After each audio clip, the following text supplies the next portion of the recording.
সুলতান হিন্দ গরিবে নওয়াজ খাজা মঈনুদ্দিন আজমিরি জিনার দরগাতে দরবারে আমরা লক্ষ লক্ষ মুসলিম হিন্দু সবাই যাই।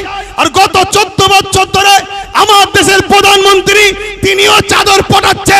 আরে কত বড় আপনি নিমক হারাম! আপনি নিজে চাদর পাঠিয়ে সেই বাজার থেকে আজকে ভাঙার চক্রান্ত করছে। আমি যুব সমাজকে জানতে চাই, শুনে রেখে দাও, গরিবে নওয়াজ তিনি যিনি তিনার ইশারায় ঘোড়া বসেছিল, সেই ঘোড়াকে তোলার এমন করে সেই সময় ক্ষমতাশালীদের ক্ষমতা হয়নি। আজকে গরিবে নওয়াজের মাজারকে যারা তুলতে বলছে, প্রয়োজন হলে আমরাও এখান থেকে হুজুরের রওজাতে যেতে রাজি আছি না নয়? সত্যি করে বলো, রাজি আছি না নয়? উঠে দাঁড়ান, কারা যেতে পারবেন? উঠে দাঁড়ান, উঠে দাঁড়ান, কারা যেতে পারবেন? দিল থেকে বলছেন যেতে পারবেন? যেতে পারবেন? এ লড়াই কিন্তু শেষ থেকে ছাড়তে হবে। কেন বারবার হয়েছে, কাউকে খেতে দিলে সে শুতে চাইছে। অতএব এই জায়গা শেষ আমাদেরকে করে ছাড়তে হবে। তাই আপনারা এই জায়গা থেকে পিছপা হওয়ার ব্যাপার নেই। আগামী দিন বিভিন্ন জায়গায় করে করে কলিকাতার রাজপথও আমরা নামবো। কলিকাতায় করার পর পুরো দেশ জুড়ে বিভিন্ন জায়গায় আন্দোলন চলছে। সবাই আমরা একসাথে হয়ে অন্য রাজ্যের মানুষদের এক হয়ে আমরা যাব দিল্লিতে। রাজি আছেন না নয়?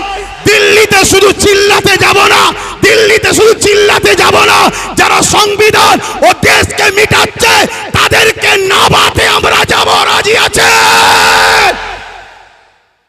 এই মাথা যেন মনে থাকে, ধোঁকাবাজি করলে হবে না। জন্মেছি যখন মরবো একদিন, ইনসাফের জন্য লড়বো, মানবতার জন্য লড়বো, দেশের জন্য লড়বো, সংবিধানের জন্য লড়বো।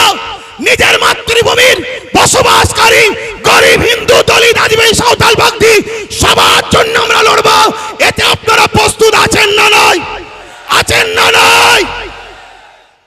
আমি সংক্ষেপ করছি, কষ্ট দিলাম আপনাদেরকে, কষ্ট দিলেন। আমি যখন কথা বলি এখান থেকে নয়, এখান থেকে কথা বলি। তা আমার কথা বাপ ওই তেল মাখালু হয় না।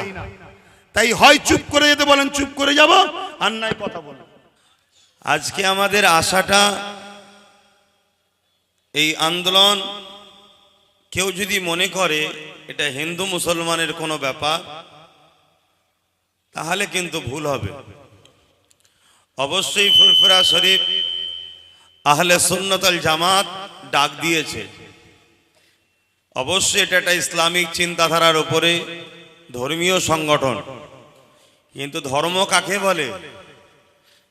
যে মানুষের ভালো চায়, যে সমাজের ভালো চায়, যে ইনসাফ শেখায়, যে ইনসানিয়ত